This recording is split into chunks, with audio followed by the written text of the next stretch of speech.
Olá! Hoje a gente vai fundo em um dos conceitos mais fascinantes e, ao mesmo tempo, misteriosos da psicanálise. Usando as ideias do próprio Sigmund Freud, vamos tentar entender um fenômeno que acontece com todo mundo: o retorno do recalcado. Para a gente desvendar isso, nosso papo vai ser dividido em 5 partes, tá bem? A gente começa com o mecanismo que esconde as coisas na nossa mente e vamos caminhando até entender por que isso é tão crucial para uma análise. Então, vamos lá. Bem, tudo começa com uma pergunta que, no fundo, todo mundo já se fez. De onde vêm aqueles sonhos esquisitos que se repetem? Ou quando a gente fala uma coisa querendo dizer outra? Ou os famosos atos falhos? Ou, pior, aqueles sintomas físicos que nenhum médico acha a causa? A psicanálise dá uma pista. A resposta talvez não esteja naquilo que a gente lembra, mas justamente naquilo que a nossa mente se esforçou muito para esquecer. Ok, para entender por que algo volta, primeiro a gente precisa sacar por que foi mandado embora, né? E é aqui que entra o conceito de recalque. Pro Freud, isso não é uma falha de memória, de jeito nenhum. É um mecanismo de defesa superativo. É como se a nossa mente construísse uma muralha para proteger a gente de dores e conflitos que seriam simplesmente insuportáveis. Pensa assim, recalcar não é como deletar um arquivo do computador. Tá mais para tentar segurar uma bola de praia debaixo d'água, sabe? Dá um trabalhão. É um esforço que não para. O nosso eu consciente, o ego, está o tempo todo gastando energia para manter essas ideias, essas lembranças ou desejos dolorosos lá no fundo, bem longe da superfície da consciência. E olha que interessante essa diferença aqui. O que foi recalcado não foi simplesmente esquecido. Não, ele está sendo ativamente mantido longe. E é por isso que Freud percebia aquela resistência toda quando tentava trazer essas coisas de volta durante a análise. A pessoa resiste porque tem uma força ali segurando tudo no lugar. Então, o ponto principal é esse. O recalque cria, tipo, um território exilado dentro da nossa própria mente. A ideia recalcada não morre. Ela não some. Ela continua lá, viva, cheia de energia, mas operando fora do nosso controle. É quase como um governo paralelo dentro da nossa cabeça, sempre procurando um jeito de se manifestar. E isso leva a gente direto para o próximo ponto. Se essa bola de praia está lá sendo forçada para baixo o tempo todo, para onde vai toda essa pressão? A energia, gente, não some no ar, ela se acumula, e uma hora ou outra ela vai insistir em achar um caminho de volta para a superfície, não tem jeito. Freud basicamente desenhou uma sequência de causa e efeito quase como se fosse uma lei da física da mente. O recalque é a primeira ação a de esconder, só que isso não resolve o conflito, só joga ele para debaixo do tapete. Por isso, o retorno do que foi recalcado não é só uma possibilidade, não. É uma consequência inevitável. E essa frase do Freud resume a coisa toda de um jeito genial. O conteúdo recalcado não fica lá quietinho no canto dele. Ele busca uma vingança, como Freud disse de forma poética. E essa vingança vem na forma de sintomas. É daí que eles surgem. Mas em que momentos essa barreira que segura o recalcado fica mais fraca? Freud apontou algumas situações clássicas. Por exemplo, durante o sono, quando nossas defesas relaxam, o inconsciente dá o ar da graça nos sonhos.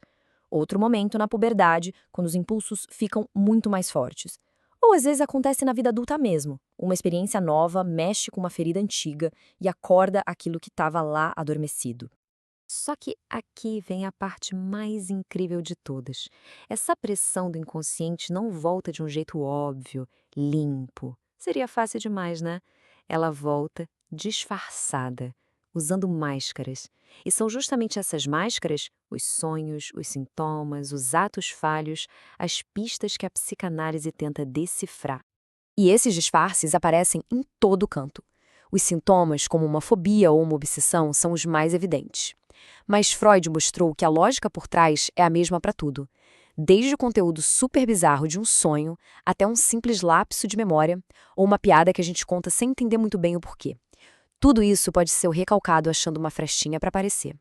A grande sacada aqui é que nada disso é por acaso. Nenhum sintoma, nenhum sonho estranho é aleatório. Eles são, na verdade, um substituto, uma espécie de representante daquele desejo original que foi recalcado e não pôde se realizar diretamente. Tá, mas aí fica a pergunta: se o recalcado quer tanto voltar, por que todo esse trabalho para se disfarçar? Porque ele simplesmente não aparece e pronto. A resposta está em um dos mecanismos mais geniais da nossa mente, a tal da formação de compromisso. A resposta, no fundo, é simples, mas ao mesmo tempo profunda. É porque o segurança que expulsou essa ideia da consciência continua lá, de olho. Existe uma censura interna, um filtro na porta da nossa mente consciente, que ainda acha aquele conteúdo perigoso ou inaceitável. E é esse impasse que leva ao que Freud chamou de formação de compromisso. O sintoma ou o sonho é, na verdade, um acordo, uma negociação. Ele é distorcido bastante para conseguir enganar o segurança e passar pela porta, mas, ao mesmo tempo, ele ainda consegue dar uma satisfação parcial, mesmo que disfarçada, para aquele desejo que estava lá no inconsciente. Essa imagem mostra perfeitamente esse cabo de guerra mental.